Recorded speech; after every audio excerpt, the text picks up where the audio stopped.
मजीद अच्छी वीडियोस के लिए हमारे चैनल को सब्सक्राइब कीजिए। चीन की एक गैर मरूफ कंपनी ने अगले माह के आखिर में दुनिया का पहला फोल्डिंग स्क्रीन स्मार्टफोन फरोख्त करने का ऐलान करते हुए न सिर्फ तज्जियाकारों को हैरान कर दिया है, बल्कि इसने सैमसंग और हवावे जैसी कंपनियों को भी पीछे छोड़ दिया है, जो एक अरसे से ऐसे फोन पर काम कर रही हैं।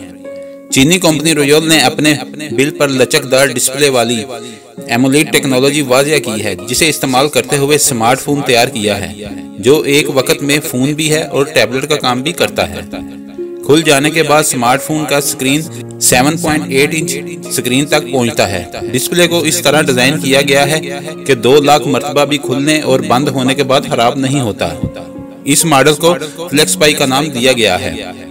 फोन में Qualcomm next generation Snapdragon 8 series SoC processor लगाया गया है। रैम 8 GB है, जबकि 128 से 256 GB तक स्टोरेज की गुंजाइश है।